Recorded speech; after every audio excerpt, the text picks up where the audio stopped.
السلام علیکم بچوں، welcome to my YouTube channel. امید ہے آپ سب خیریت سے ہوں گے۔ آج میں آپ لوگوں کے لیے لائی ہوں ایک بہت ہی مزیدار کہانی، شہزادیوں کی کہانی، جسے سن کر آپ لوگوں کو بہت مزہ آنے والا ہے۔ یہ 12 رقص کرنے والی شہزادیوں کی ایک حیرت انگیز مختصر کہانی ہے۔ ایک دفعہ ایک بادشاہ تھا جس کی 12 بیٹیاں تھیں۔ وہ سب بہت خوبصورت تھے۔ تمام شہزادیاں ایک بہت بڑے کمرے میں سو گئیں۔ شام کو بادشاہ انہیں اندر سے بند کر دیتا۔ بیلوئے کا بادشاہ ایک پریشانی میں پھنس گیا۔ ہر رات اس کی 12 خوبصورت بیٹیاں نئے جوتے لے کر بستر پر جاتی، لیکن جب وہ صبح بیدار ہوتی تو ان کے جوتے میں بڑے بڑے سوراخ ہوتے اور وہ بالکل بوسیدہ ہو جاتے تھے۔ بادشاہ نے شدت سے جاننا چاہا کہ ایسا کیوں ہو رہا ہے، لیکن اس سے نے کبھی بھی اس پریشانی کا حل نہیں ملا۔ اس کے بعد بادشاہ نے اعلان کیا، کوئی بھی آدمی جو اس راز کو حل کر سکتا ہے وہ اپنی پسند کے مطابق میری بیٹیوں میں سے ایک سے شادی کرے گا اور میرے بعد وہی بادشاہ ہوگا۔ جیسے ہی بادشاہ کی شاندار تجویز کی خبر دور دور تک پھیل گئی، بہت سے نوجوان شہزادے اپنی پسند کی ایک خوبصورت شہزادی کا ہاتھ جیتنے کے لیے بیلوئے پہنچے۔ بادشاہ کی طرف سے ان سب کی اچھی طرح دیکھ بھال کی جاتی تھی۔ تب بادشاہ نے ان منصف شہزادوں کو سمجھایا، قواعد بالکل واضح ہونے دو۔ آپ سب کو یہ جاننے کا موقع ملے گا کہ میری بیٹیاں ہر رات کہاں جاتی ہیں۔ اگر آپ کامیاب ہو گئے تو آپ میری بیٹیوں میں سے کسی ایک کو اپنی دلہن کے طور پر منتخب کر لیں گے۔ تاہم اگر آپ 3 دن میں کچھ پتہ نہ کر سکے تو آپ پتھر بن جائیں گے۔ شہزادے اس راز کی تہہ تک پہنچنے کے بارے میں بالکل اعتماد تھے، لیکن ہر رات وہ گہری نیند میں گرتے اور چاہے جتنی بھی کوشش کریں وہ اپنی آنکھیں کھلی نہیں رکھ سکتے تھے۔ جیسے ہی 3 دن گزرے، بادشاہ کے حکم کے مطابق تمام شہزادے پتھر بن گئے۔ ایک دن ایک سپاہی بیلوئی سے گزر رہا تھا۔ جب اسے ایک بوڑھی عورت سے بادشاہ کی پیشکش کے بارے میں سننے کا موقع ملا، اس نے بتایا، یہ ایک منصفانہ مقابلہ لگتا ہے، اور اب جب کہ میں لڑتے لڑتے بہت تھک گیا ہوں، میں بادشاہ بننا پسند کروں گا۔ میں جاننا چاہتا ہوں کہ شہزادیوں کے اسرار کو حل کرنے کی کوشش کرنا چاہتا ہوں۔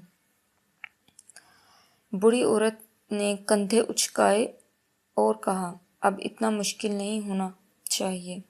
رات کو شہزادیوں کی طرف سے دی گئی کوئی چیز نہ لینا اور سب ٹھیک ہو جائے گا۔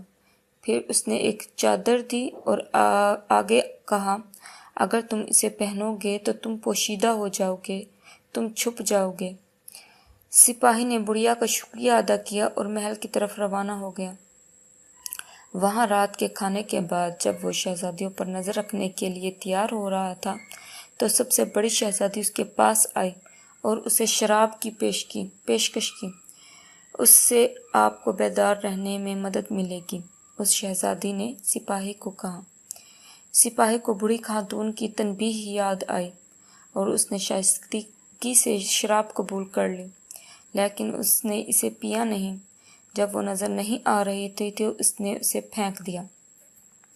جب شہزادی نے اپنی بہنوں سے ملنے واپس گئی تو اس نے اسے یہ کہتے سنا، وہ ابھی سو جائے گا، اس لیے ہم اپنے راستے پر چل سکتے ہیں۔ سپاہی نے ایک دم سو جانے کا ڈرامہ کیا۔ جتنی زور سے وہ خراٹے لے سکتا تھا لے رہا تھا۔ جلد ہی اس نے شہزادی کے کمرے میں آواز سنی۔ اس نے دروازے سے جھانکا اور دیکھا بستر ہٹنے لگا ہے۔ اس کے نیچے ایک ٹریپ دروازہ خود کو ظاہر کرتا ہے۔ یہ سمجھ کر شہزادی پھندے کے دروازے سے جا رہی ہوں گی۔ سپاہی نے اپنی پوشیدہ چادر اوڑھ لی اور ان کا پیچھا کیا۔ اس نے 12 شہزادیوں کو دریا کے کنارے چلتے ہوئے دیکھا، جہاں ان کے ساتھ 12 خوبصورت شہزادے شامل تھے۔ جلد ہی جوڑے ناچتے اور خوشیاں منانے لگے۔ یہ ایک جادوئی جگہ تھی جس میں چاندی، سونے اور چمکتے ہیروں کے درخت تھے۔ سپاہی نے بادشاہ کے لیے ثبوت کے طور پر ان جادوئی درختوں کی کئی شاخیں توڑیں۔ شور سن کر سب سے چھوٹی شہزادی نے کہا، آج کچھ ٹھیک نہیں لگتا، کچھ بہت برا ہوگا۔ لیکن سب سے بڑی شہزادی نے اعلان کیا، اوہ، تم تو بہت پریشان ہو رہی ہو، کیا ہم نے اس سے پہلے شہزادوں کو پتھر نہیں کر دیا تھا؟ پریشان نہ ہو، ہم اس سپاہی کا بھی خیال رکھیں گے۔ تاہم اگلی صبح سپاہی نے بادشاہ کو پچھلی رات کے واقعات کے بارے میں بتایا۔ اس نے ثبوت کے طور پر سونے، چاندی اور ہیرے کی شاخیں بھی بادشاہ کے سامنے پیش کی۔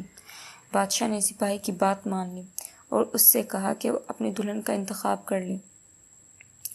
سپاہی نے آپ کی سب سے بڑی بیٹی کو اپنی دلہن کے لیے چن لیا۔ چند دنوں کے اندر بادشاہ نے اپنی بڑی بیٹی کا ہاتھ سپاہی کے ہاتھ میں دے دیا اور وہ شادی کر لی انہوں نے، جو ایک دن بیلوئی کا بادشاہ بن گیا۔